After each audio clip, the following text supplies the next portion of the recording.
we are beginning a new program there, and we thought that for them to deliver this properly, they needed to have a reorientation.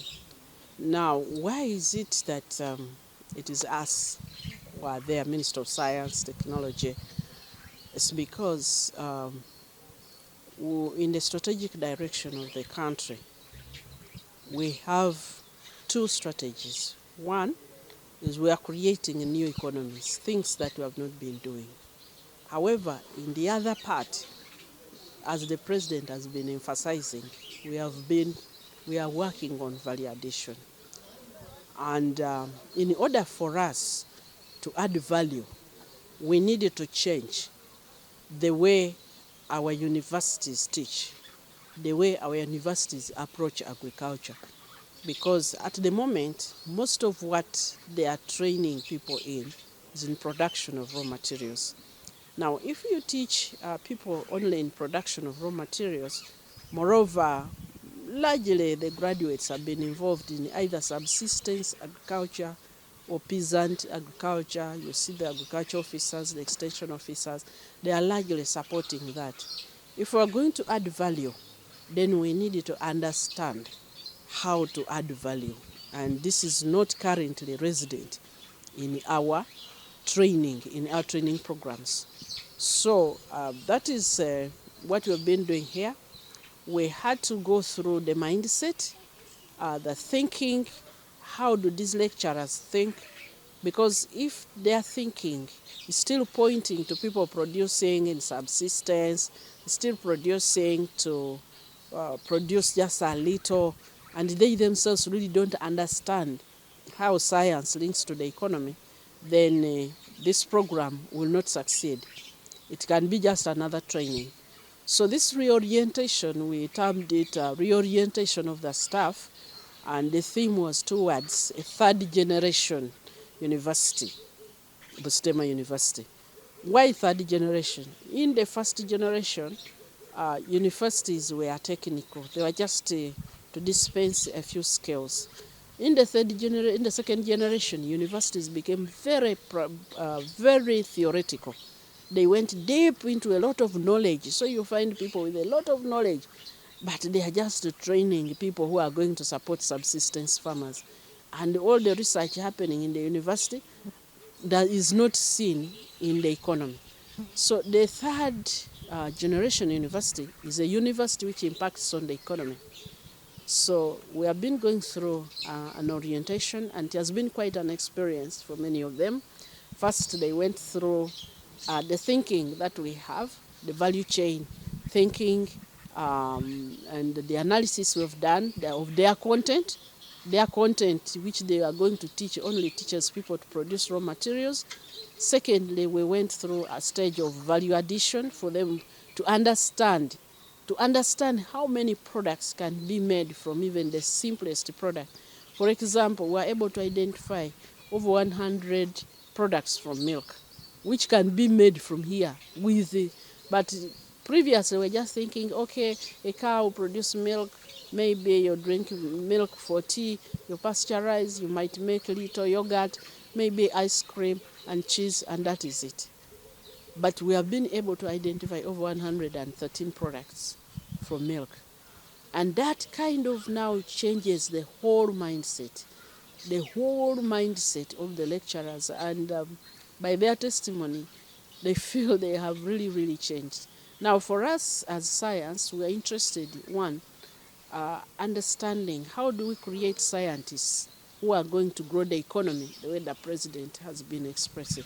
How do we create those scientists? And we must create those scientists by influencing what is taught at the university. So working through this together and showing them what we would like to see these young people graduating from their hands expressing. And that interaction, we shall continue to work with them, making sure the science is applied. And this is like one of the 10 modules that this particular group of lecturers are going to go through in order for them to transform from being basic scientists who churn out other basic scientists to becoming industrial scientists who train people to produce products, to produce industries, and to produce enterprises.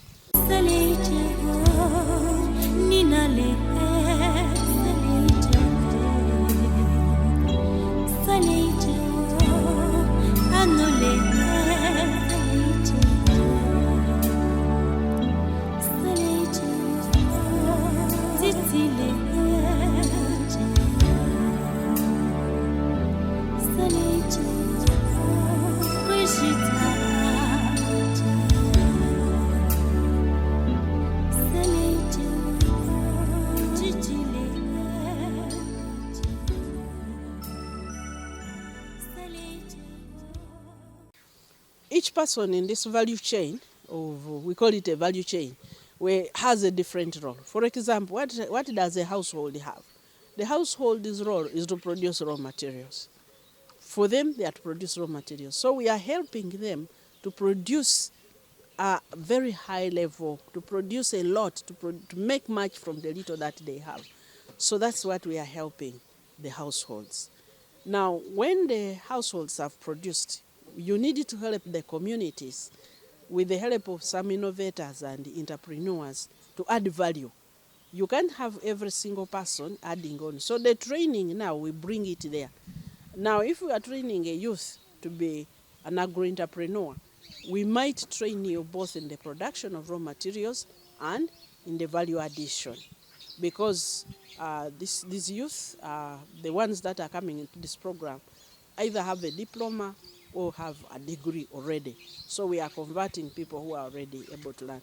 So PDM, we are telling people to think about their household as a production unit.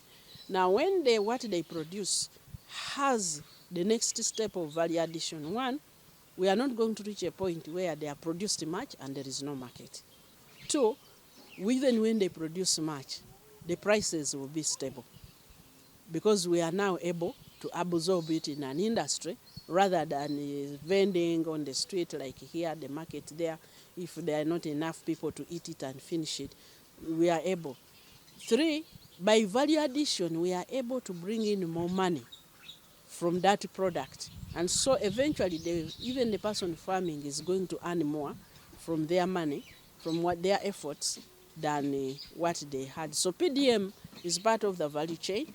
Now we are training the youth. Actually, the youth who are going to go through this program, which is being sponsored by the president, the youth who are going, they are going to become entrepreneurs. They are going to become lead entrepreneurs and put up, apart from the farming exercise, they will also put on, start a value addition exercise. If this particular youth is not able to go that far, we will find the others and we train them to do that kind of business. So we want to create a whole value chain such that we grow cassava, but the final product of cassava should not necessarily be cassava flour to eat because the value addition is very little. Even if we are going to add the cassava flour to eat, it should be done at an industrial level such that you don't have, you are paying to grow cassava, then you pay people to dig up the cassava, you pay trucks to ferry the cassava to the home, then you pay people to peel the cassava, then you are trying to dry it, it goes bad. No, we want to convert that now. Yes, we go to the farm, we get the cassava, put it on a truck, put it directly in a factory, such that there is no peeling, there is no what, and what comes out when you put that wet flour, or that wet tuber, what comes out is flour which is already bagged. Now that is an industrial process. The cost of production is much lower than when you are just digging and following all those things. So in order for us to successfully add value to our agriculture products, we need a new crop of people trained with new knowledge, new understanding, new attitudes, and new practices. And that's what we are trying to ignite at this center at Busitema University, the Arapai campus.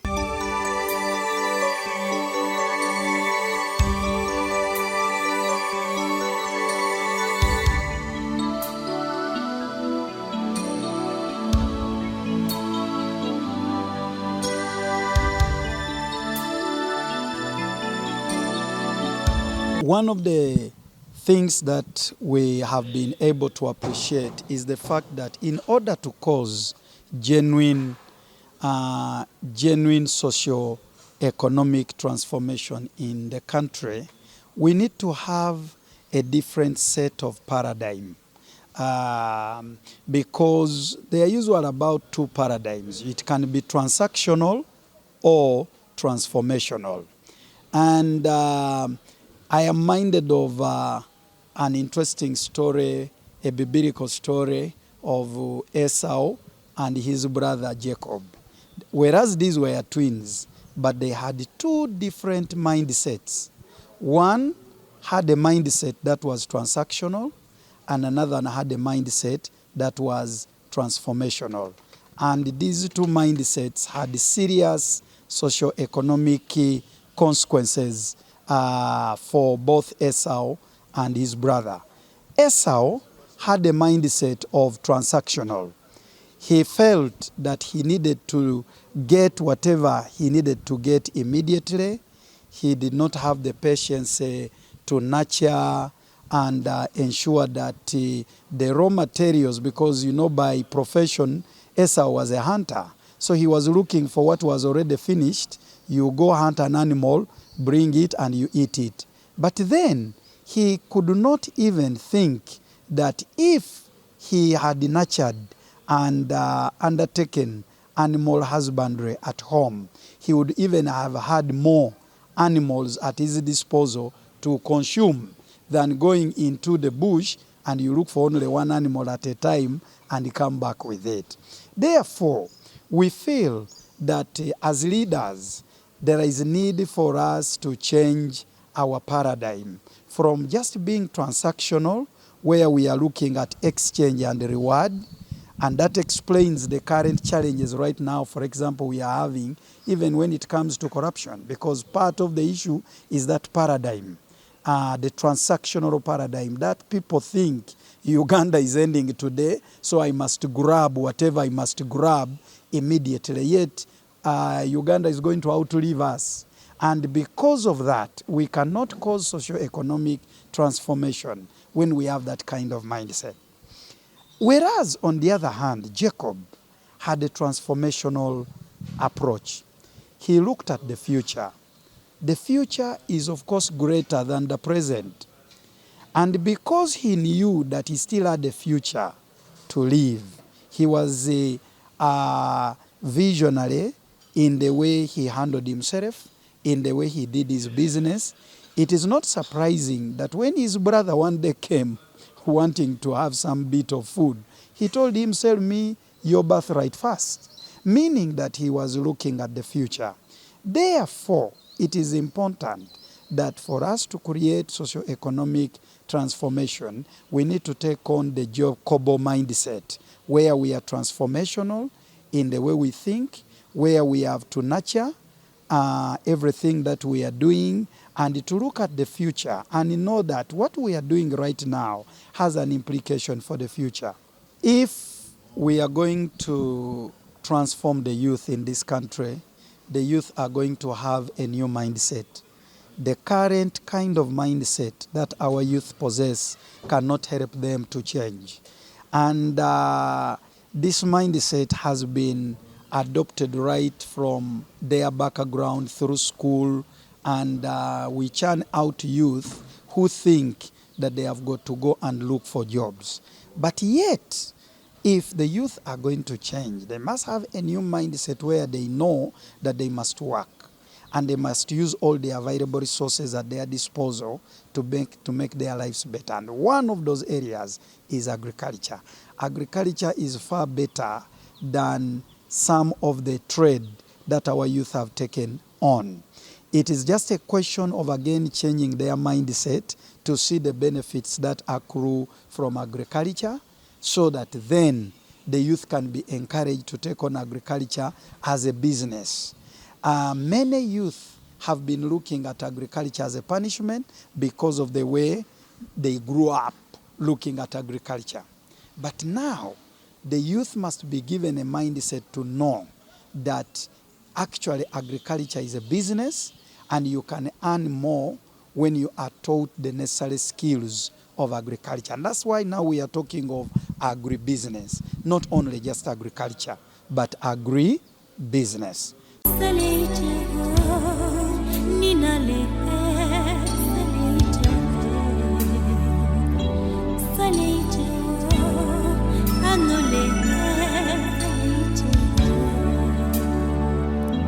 Every country that has soil has riches. And what you have to know that every time you stand on top of any kind of piece of land and cry of poverty, you are equivalent to a man who is a beggar along the road, standing on a box of money, trying to make himself very high, so that the people to give him money can see him. So I want to encourage people that there is value in the soil. There is a lot of value. Now, if you have any kind of crop, any kind of animal, those things give you what we call primary produce. The maize is a primary produce from the soil. But when you have maize, don't look at the cob alone. Don't look at the seed. In fact, in a silly way, we go and harvest maize and just pick only the seed and throw away the cob, you throw away the stover, you throw away the roots. What is paining is that we even burn it. Somebody sets cobs on fire. Somebody sets a maize stovers on fire.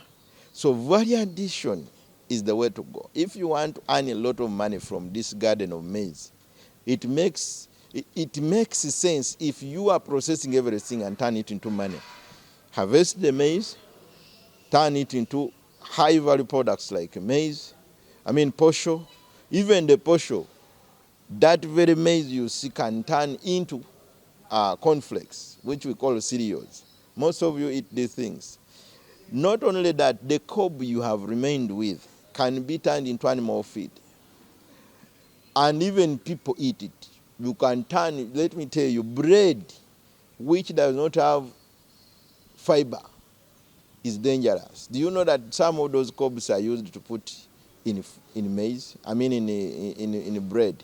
And you are eating very nice bread which has maize cobs. The leftovers can turn into animal feed and sell it very expensively because cattle eat those things. All you need to learn is how do I change and make sure every crop piece, whether branch, whether leaf, whether root, whether fruit, is turned into value.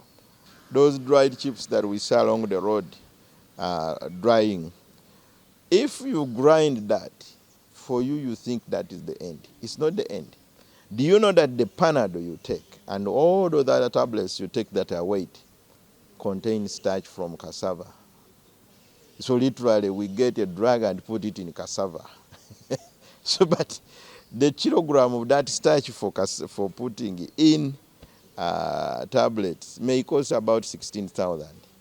If you sold a kilo of your chips, the dried cassava at 800 shillings, and somebody is turning it into a kilo, which is worth 16,000. Literally they have done, even if they use 2 kilograms to get 1 kilogram, that means they have amplified the value. The 1,600,000 has become 16,000. So that is amplifying the value 10 times. That's what we should go for. Do not settle for small money in these things. Look for ways to amplify the value, and that's what we call value addition. My advice to the youth is this. A youth has one treasure in their hands, is the smartphone. In fact, Uganda's statistics show that most of the youth have smartphones. That smartphone is a high value to connect you to ways of making money. Stop using it only for Facebook, for WhatsApp. Use it to search information. If you went to YouTube and asked it anything, they would show you how do you turn cassava into something else, how do you turn fruits into something else. You who does not want to touch soil, leave people to produce up to primary. Get that cassava, get that fruit, get that animal which is already out of the farm and turn it into something else. And these things are there. The chicken you see can be sold in a different way and even packed and sold. That fruit you see can even be dried. You chop it, dry it, and pack it and export it. So focus on asking information from that phone on how do you add value in a smart way. And these equipments are very available. But also I want to encourage you that you don't have to have a big factory to produce these things. You just need to have a few equipment. It is the market that determines what kind of quality of facility you should have. But the market in Uganda, if you people go and buy chicken which is slaughtered in the open and roasted in the open and kept in the open and you eat it, that means it is very easy to add value in Uganda with minimal restriction. Take advantage of that before it becomes complex.